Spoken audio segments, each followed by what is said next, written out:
Saya Ahlan 180211060007 dari kelas C kelompok 3. Sini kelompok kami melakukan perancangan aplikasi virtual reality labirin matematika dasar. Ini adalah aplikasi virtual reality labirin matematika. Nah, user di sini akan memasuki dunia virtual labirin yang dimana pada setiap percabangannya akan ada soal matematika dasar yang harus dilewati. Nah, pada proyek ini kami mulai dengan studi literatur untuk mendapatkan referensi studi tentang apa yang akan kami lakukan dalam pembuatan aplikasi ini. Nah, selanjutnya akan ada pembuatan dan pengembangan materi tentang matematika dasar untuk aplikasi virtual reality matematika dasar ini.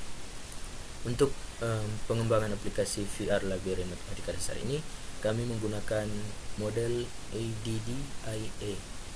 Nah, di mana ada tahapan analyze, yaitu mengidentifikasi masalah-masalah yang ditemukan sehingga dapat dijadikan acuan dalam mengembangkan aplikasi. Nah, yang dimana masalah-masalah itu terdapat kebutuhan fungsional dan kebutuhan non-fungsional. Kemudian untuk desainnya sudah terdapat di diagram activity ini dan sudah tergambarkan dengan jelas. Nah, untuk penjelasannya, pada saat user membuka aplikasi dan melihat tampilannya, terdapat menu awal yang berisi tombol start, help, dan quit. Nah, untuk tombol start itu ketika user menekan tombol start, makanya akan memulai permainan untuk menjawab soal salah atau benar. Nah, ketika user menekan tombol help, maka akan dijelaskan cara bermain dari atau aturan main dari aplikasi ini. Nah, jika user menekan quit, maka langsung keluar dari aplikasi ini. Nah, kemudian tahapan development. Pada tahapan pengembangan ini, rancangan yang telah dibuat sebelumnya diimplementasikan dengan perangkat lunak yang telah disesuaikan. Langkah awal dilakukan pembentukan 3D objek dengan tahapan modeling, di mana kita akan modeling maze dan membuat struktur dari maze tersebut. Nah, untuk implementasi ini, penulis merencanakan akan melakukan implementasi kepada siswa kelas 1 sekolah dasar. Nah, pada tahap evaluasi akan dilakukan dua cara, yaitu penilaian skor dari user yang memainkan aplikasi ini dan meminta untuk mengisi angket yang diberikan setelah mencoba aplikasi virtual reality ini. Nah, untuk penggunanya itu untuk anak-anak sekolah dasar kelas 1, karena materi ini yang dikembangkan baru penjumlahan dan pengurangan saja yang tertuju untuk anak sekolah dasar. Nah, kemudian untuk hardware yang diperlukan adalah kacamata VR 3D yang akan menjadi output dari aplikasi virtual reality ini, dan controller untuk menjadi input dari aplikasi ini. Nah, dan diperlukan juga smartphone atau komputer untuk menginstal aplikasi ini. Nah, untuk minggu pertama akan kami lakukan studi literatur. Nah, lalu pada minggu kedua kami akan membuat materi.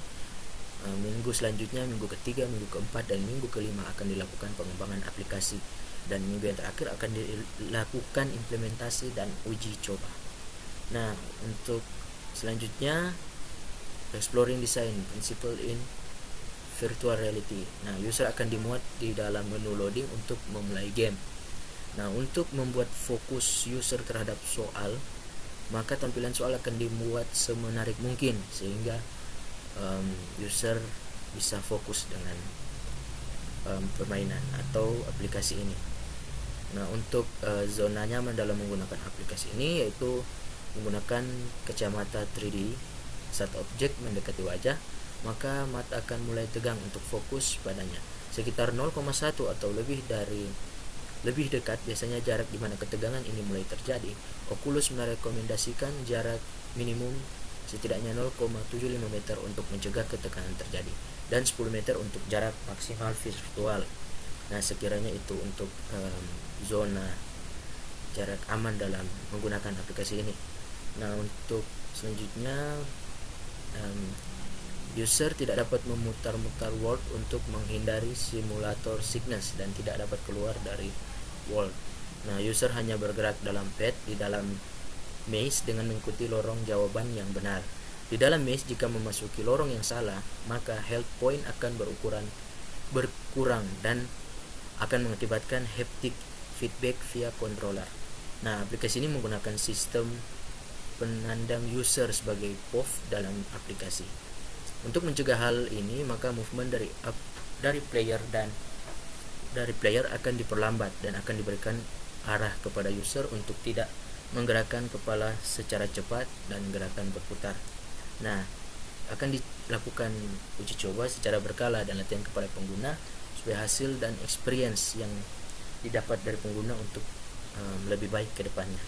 Nah, di daerah yang akan kami teliti kebanyakan untuk user-user anak-anak kelas 1 SD yang belum mengetahui matematika dasar seperti pengurangan dan penjumlahan. Diharapkan adanya implementasi VR labirin matematika dasar ini maka membuat anak-anak siswa kelas 1 sekolah dasar berhitung menjadi lebih baik.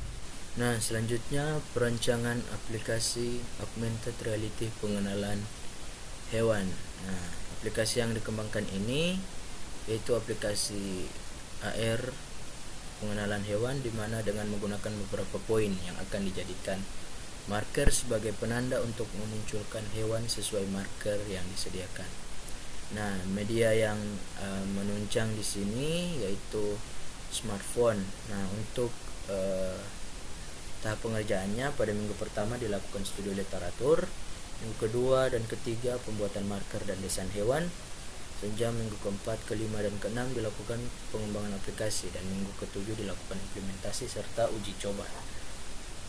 Nah, untuk pengerjaannya menggunakan metode MDLC, yaitu metode ini terdiri dari 6 tahap yang terdapat di situ, yaitu konsep, desain, material collecting, assembly, testing, dan distribution. Nah, untuk konsepnya di Indonesia kan masih banyak anak-anak yang belum mengetahui jenis-jenis hewan. Nah, untuk itu dibuatlah aplikasi ini agar anak-anak bisa tahu jenis-jenis hewan dan tentunya lebih menarik agar anak-anak ini dapat belajar dan cepat memahami.